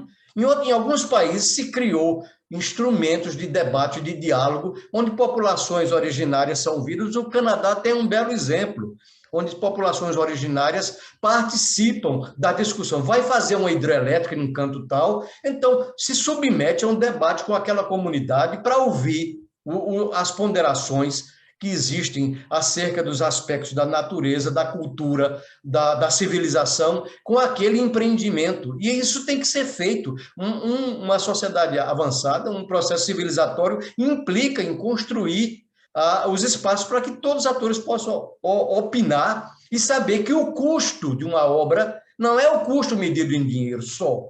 O custo dela é o custo social, é o custo ambiental, é o custo cultural, é o custo de discutir todos os nossos sentimentos materiais e imateriais. Então, esse debate é importante para que a gente pense a transição como algo político, central, na transformação da sociedade brasileira, né? Eu sou engenheiro por formação, acompanhei empreendimentos da empresa que trabalhei de hidrelétricos e o seu impacto sobre as populações, aqui alguém muito bem lembrou, a agressão das hidrelétricas provocaram o surgimento do chamado, de um movimento social chamado de atingidos por barragem, para você ver, e hoje, inclusive, como as fontes eólicas estão sendo alvo de reação de algumas populações que estão registrando impactos e agressões provocadas pela energia eólica, que é uma energia limpa, energia produzida pelo vento, mas que está também trazendo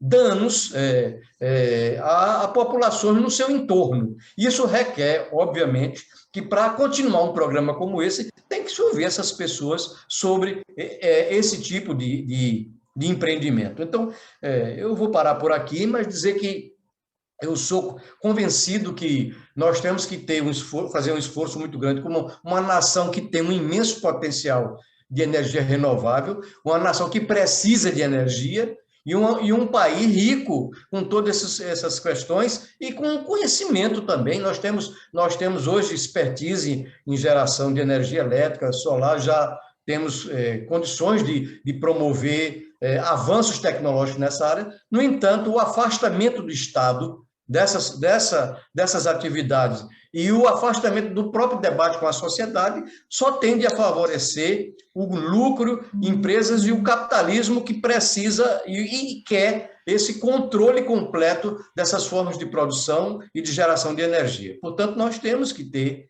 a capacidade de provocar a mudanças legislativas, mudanças de costumes, mudanças de padrões de consumo e provocar uma discussão com a sociedade para buscar caminhos menos violentos e agressivos para a nossa evolução enquanto humanidade, né? Então, é isso aí. Obrigado, Fernando. Ficando por aqui, agradeço a oportunidade. Maravilha. Vou passar para a Nathalie. A gente pede para a gente ficar aí entre uns 5 minutos, algo assim. Temos muitas perguntas, talvez não dê para responder todas, mas acho que cada um pode escolher aí os pontos que considera, né, que quer trazer e quer comentar. Obrigada, Roberto. E primeiro, excelentes perguntas. Realmente, acho que a gente pode explorar outros canais aí para essa discussão nas próximas semanas. Já vou deixar aqui 2 spoilers. Um é que a gente está no âmbito da Iniciativa Clima e Desenvolvimento, vamos lançar na semana que vem, na verdade, a gente vai lançar um podcast com a revista Piauí e Transição Justa e Energética estão lá dentro, então já vou convidar vocês e espalhar depois. E a gente deve fazer uma reunião, uma rodada de clima e desenvolvimento dedicada a esses nossos temas, focando um pouco mais em empregos e petróleo também no final de agosto, então já vou pegar a lista aqui para a gente conversar juntos. Mas o que me chamou mais atenção, tanto nas falas quanto na pergunta que o Henrique trouxe, que a Cláudia também colocou, o Zé também, foi o papel da Petrobras, né? Eu acho que a moldura dessa conversa, ela está em algumas outras falas que foram feitas aqui, e que me soaram, me desculpe se eu estiver interpretando errado, mas me soaram como um phase down, né? A palavra em inglês tem que reduzir e tal, mas não eliminar.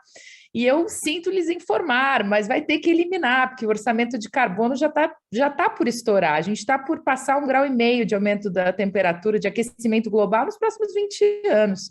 Então, sim, a gente está falando de eliminação. A gente está falando de transição completa para outras fontes.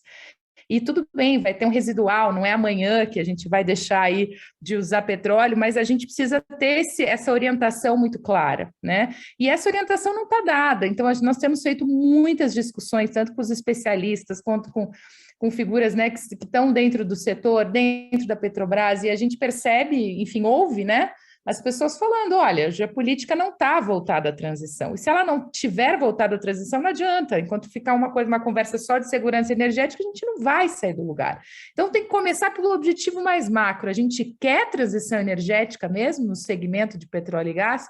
Ótimo. Vamos concordar? Vamos acordar isso? Vamos ter uma resolução? Porque daí a gente segue em frente e as coisas começam a fluir. Elas não vão fluir enquanto a gente não tiver um acordo. E me desculpem, gente, é eliminação sim, tá? É o que a Convenção Quadro reconheceu, é o que a gente tem o IPCC falando, é o que a Agência Internacional de Energia, que costumava ser super conservadora, colocou nos seus cenários de net zero. Então, vamos encarar de frente, é um baita desafio, todos nós estamos implicados nisso, né? E vamos ter que enfrentar essa história. Como que isso impacta a campanha? E eu fico muito feliz de termos candidatos hoje aqui, candidatas, porque eu acho que o Legislativo tem um papel muito importante, tem que abrir esse espaço de conversa lá dentro, mas eu estou mais confortável em falar das campanhas presidenciais que a gente tem acompanhado. Me chamou muito a atenção, por exemplo, que nós conversamos, né, o Roberto também participou, conversamos com várias aí candidaturas e particularmente a candidatura do Lula no PT, enfim, tem uma atenção a essa história, mas me decepcionou profundamente que o programa de governo proposto pelo PT entregue, né, como tal aí nessa campanha, nesse pleito eleitoral. Ele fala, sim, de transição energética, muito bom, fala, inclusive, da Petrobras poder se tornar um ator relevante nisso. Desculpa, acho que tem alguém com áudio cruzando aqui com o meu. Mas fala de gás como fonte de transição. Gente, nós estamos no Brasil. Gás para transição, não. Gás na transição significa a gente sair do lugar que a gente está e andar para trás. A gente não precisa, a gente não deve, não é esse o nosso modelo. Né? Vamos construir gasoduto, vamos colocar gás, obrigar as pessoas a consumirem gás onde hoje não tem. Então, assim, vamos falar sério do assunto, né? Não é porque lá fora o gás pode ser um elemento de transição que a gente tem que importar. Essa é a primeira ideia que eu acho que a gente não deveria perseguir, tá?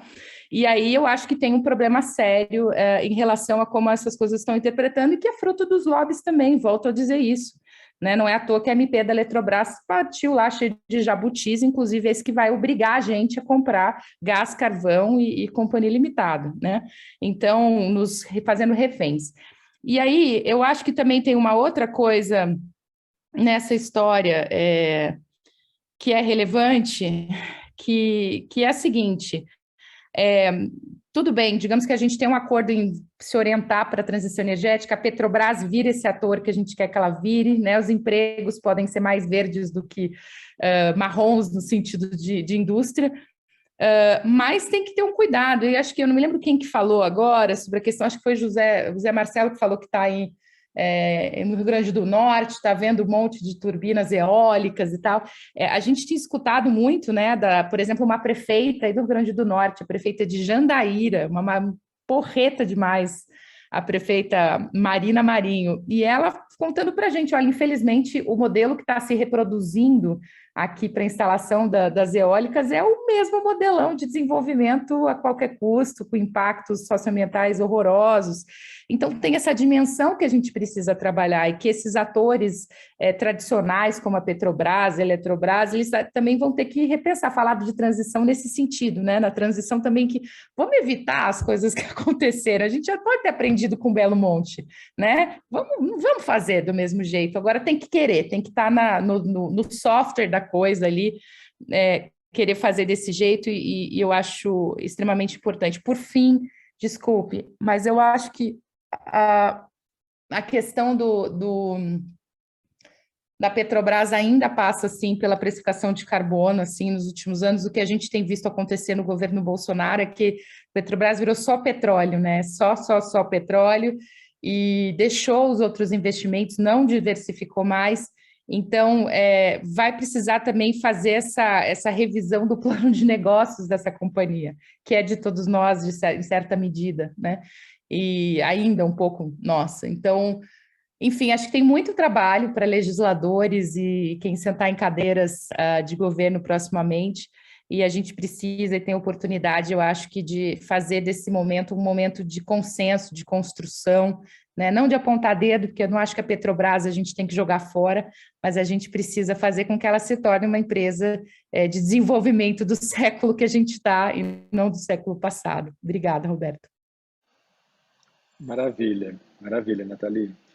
Tem mais uma pergunta no chat, então a gente ainda tem, né, o retorno aqui da Mariana e do Bob, então vou ler essa pergunta, se vocês quiserem incluir, né, no comentário de vocês. Pergunta da Ana Braga: como garantir que as riquezas sejam transferidas para os estados e cidades mais pobres, onde a energia é gerada, já que serão atingidos, qual benefício ganharão nessa transição? E como os pré-candidatos presentes, enfim, poderiam levar isso para Brasília. Mariana, sua conexão está boa aí dentro do ônibus? Você segue dentro do ônibus? Você quer fazer seus comentários? Eu estou chegando em casa em 5 minutos. Se o Bob puder fazer os comentários dele antes, eu... Vamos lá, Bob. agradeço. Vamos, obrigado. Na verdade, Xará, tem muitas questões aqui interessantes. Eu não vou conseguir cobrir todas, na verdade. Eu acho que tem uma questão importante que foi colocada, né, que é a respeito, na verdade, de como é que a gente faz essa transição agora. Tudo que já aprendemos ou sabemos, né, que não dá certo, na verdade, coisa do tipo Belo Monte, por aí vai. Mas eu queria chamar a atenção para o seguinte: para o futuro, a gente tem que levar em conta, primeiro, o Brasil tem muitos recursos naturais.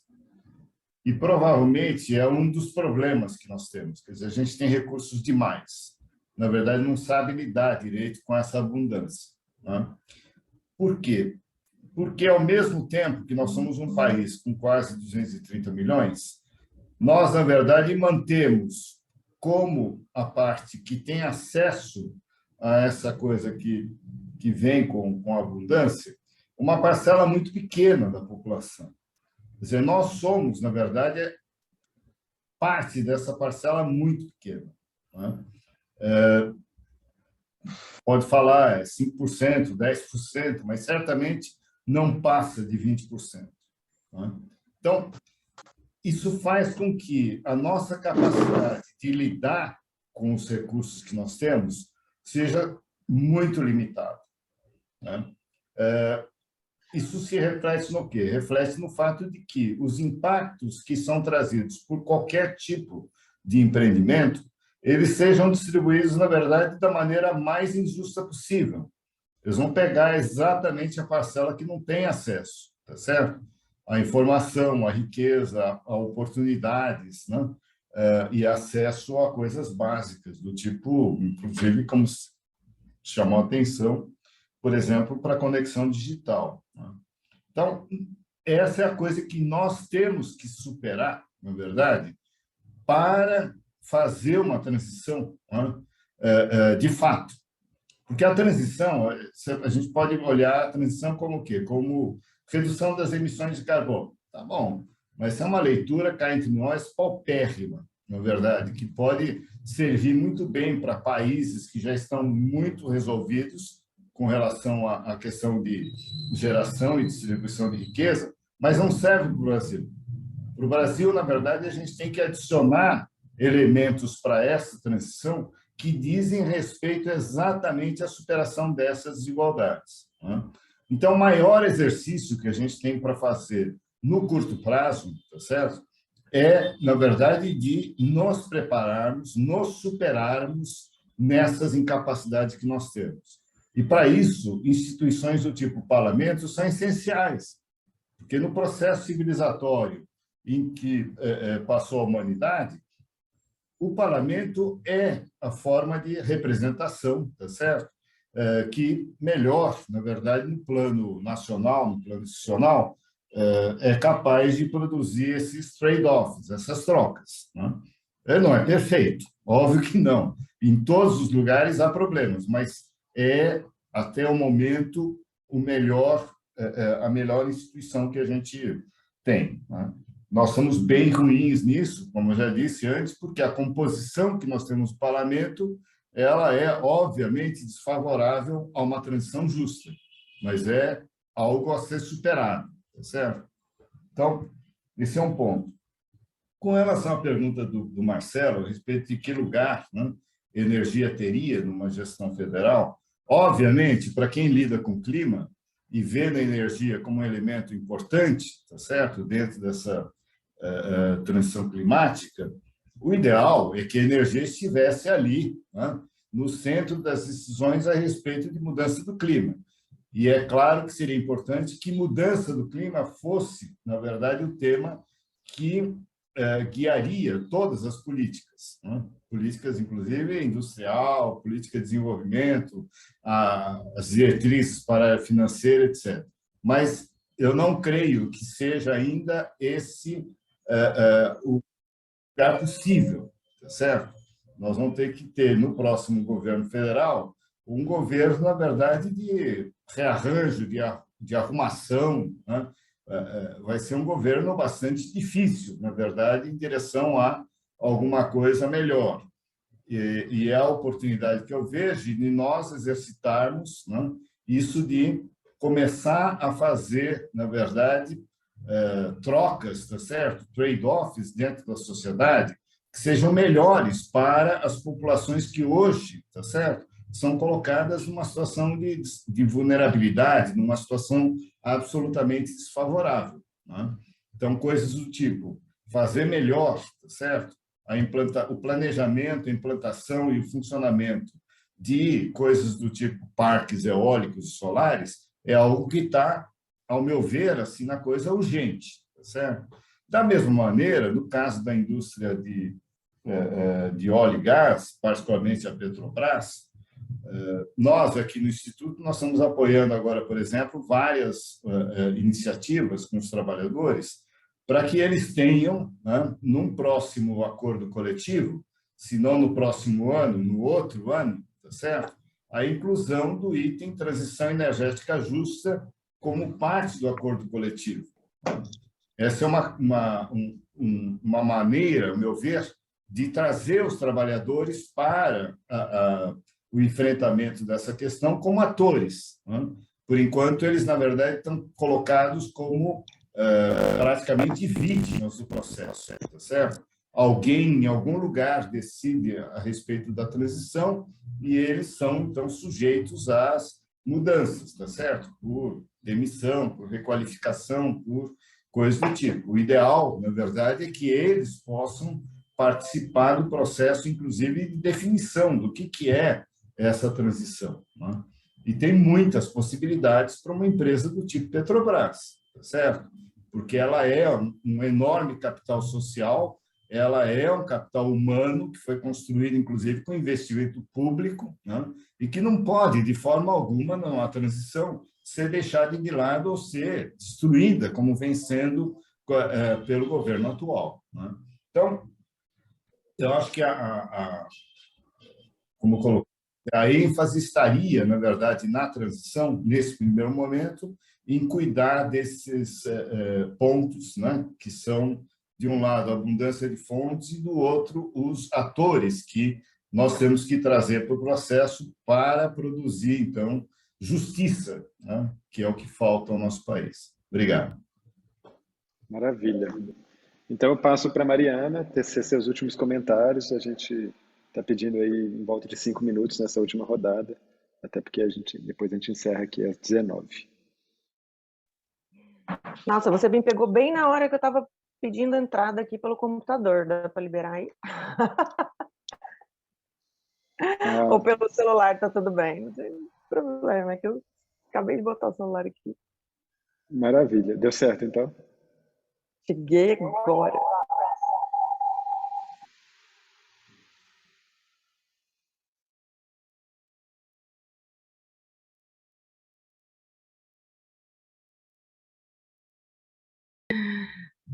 Pronto.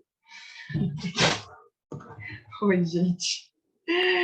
Que loucura. E eu ainda peguei um táxi que era elétrico. Agora.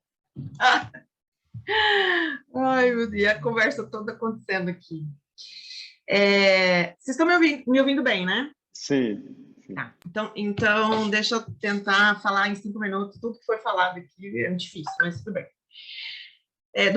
Primeiro teve a pergunta sobre a questão institucional, foi sua, né, Roberto? Né?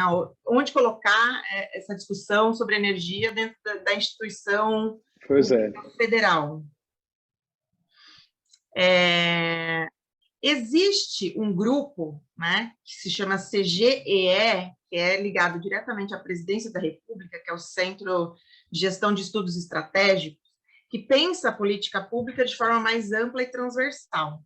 Então, é possível fazer discussão sobre a transição energética brasileira a partir de uma visão mais transversal, através de grupos focais em que participem pessoas de vários ministérios. Eu não acho que seja só o Ministério de Minas e Energia que tenha que dizer o que dizer e o que falar, porque a energia é a força vital de qualquer país, certo? É da onde a gente, é como a gente produz, a forma que a gente produz, como a gente consome, como a gente se movimenta. Então, tanto a área de desenvolvimento econômico, desenvolvimento agrário, economia, meio ambiente, né? Imagino que todas essas áreas tenham o que dizer sobre a transição energética.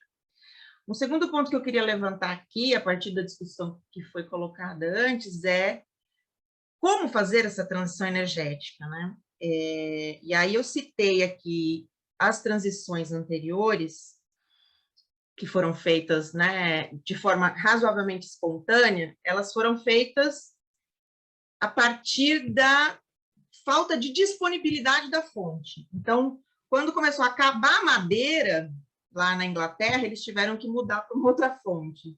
Quando lá nos Estados Unidos tinha menos carvão, então eles passaram a utilizar mais petróleo. Não sei se aqui o pessoal sabe, mas o primeiro combustível do motor a combustão interna era biocombustível, né? Era um diesel de amendoim, lá na segunda metade do século XIX.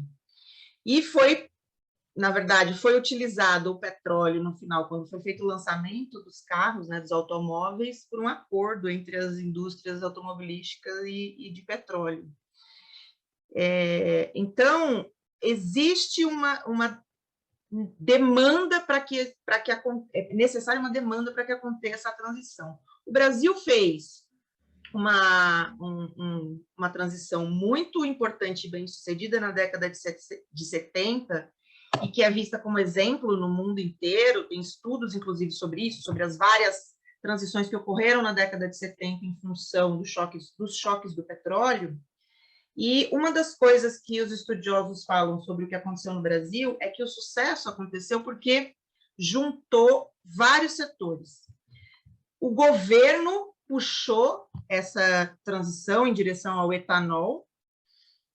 As empresas, apesar de serem empresas multinacionais, o que não é a melhor situação, mas as multinacionais automobilísticas entraram adquirindo, né, ou produzindo a nova tecnologia que foi produzida dentro das instituições de pesquisa pública. Então, foi a junção da necessidade econômica do momento com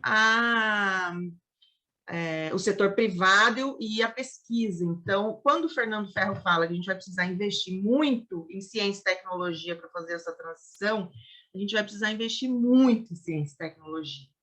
Porque para produzir internamente os aerogeradores, a gente vai precisar investir muito em ciência e tecnologia para poder utilizar as fontes intermitentes, eólica e solar, de forma mais sustentada dentro da base de consumo energética elétrica no Brasil, a gente vai precisar investir muito em armazenamento de energia. E se a gente vai optar por armazenar energia nos reservatórios, como foi falado aqui logo no começo, reservatórios de água, como foi falado no começo, a gente entra também na briga de que a gente não pode mais fazer grandes reservatórios no Brasil. Então, são escolhas que a gente precisa fazer e, obviamente, elas têm que ser debatidas com toda a sociedade, todos os atores envolvidos, né? Não só o movimento de atingidos por barragem, mas por as comunidades ribeirinhas, as comunidades de povos tradicionais, por quilombolas que vivem nas beiras dos rios, e qual o uso que a gente vai fazer dessa água, se a gente vai optar por reservar energia em reservatório. Foi colocada aqui a pergunta sobre energia nuclear. Eu também acho que a gente vai acabar optando, se o objetivo brasileiro for sair fora realmente do petróleo, do gás e do carvão. A gente usa pouco carvão, mas usa, e cada vez mais, infelizmente, nas termoelétricas a carvão. Se a gente for abrir mão disso, a gente não vai conseguir substituir isso completamente por energia hídrica. A Islândia, também foi citada aqui, a Islândia, apesar de ter uma matriz energética, principalmente geotérmica, elétrica e energética, principalmente geotérmica, está explorando petróleo também. Acabou de abrir uma empresa estatal para explorar petróleo. Não para consumo interno, mas para vender para fora. Então, essa questão do petróleo, só existe um formato para que o petróleo seja substituído hoje, sim, imediatamente no mundo, no momento em que a gente está lidando com o risco de uma crise climática muito séria. É o poder público determinar que nós não vamos mais utilizar petróleo. Porque se deixar na mão do setor privado, isso não vai acontecer. Não vai acontecer, ponto. E aí eu não estou falando aqui porque eu acho que é bom ou que é ruim. A realidade é essa. O setor privado não vai fazer a transição energética. É o setor público que tem que dirigir isso. E aí essa direção vai depender da luta de todos nós. Qual é a direção que a gente vai tomar? Foi essa pergunta que eu fiz aqui no começo, entendeu? Eu não vim aqui com respostas e soluções, apesar de eu ser candidata, pré-candidata e ser pesquisadora da área. Eu não vim aqui com respostas. Eu vim aqui para fazer esse debate e fazer essa reflexão. A gente vai ter que discutir para onde a gente vai, né? E para quê? Também foi questionado aqui, né? As fontes de energia, o uso da energia residencial precisa avançar, mas também a gente precisa de disponibilizar a energia para o avanço, para o desenvolvimento econômico. Qual é a energia que a gente vai disponibilizar para esse desenvolvimento econômico? Qual é o desenvolvimento econômico que a gente quer? Né? Então, são perguntas que a gente só está começando a responder. E aí eu volto a dizer, a gente tem esse ano uma chance ímpar de retomar esse desenvolvimento defenestrando o bolsonarismo do poder. Só assim que a gente vai conseguir fazer qualquer transição energética justa, sustentável e com distribuição de riqueza. Esse é o passo básico mesmo. Sem isso, a gente só vai para o buraco. Gente, muito legal essa rodada. Dá vontade, né, da gente continuar. Espero que a gente possa, né, que todos esses debates dos diálogos Suma Uma possam ser também um ponto de partida para outros debates em que a gente siga, né, podendo avançar e possa contribuir para a gente avançar dentro do nosso campo nessas reflexões, essa de hoje da maior importância. Queria convidar quem está aqui para a semana que vem, é o último diálogo da série. A gente vai debater quais caminhos adotar para a proteção universal de trabalho e renda. A gente vai ter a presença do Ricardo Henriques, da Letícia Bartolo, Hélio Santos, Wesley Teixeira, Laura Cito e Jô Cavalcante. Quarta-feira que vem, às 17 horas, no mesmo link. Agradecer muito a presença de vocês e, se vocês quiserem divulgar a conversa de hoje, ela vai estar disponível possivelmente já a partir de amanhã, no site Diálogos. Diálogos é a seção dentro do site, mas o site é agendasparabrasil.org.br. Obrigado mais uma vez e boa noite para todo mundo.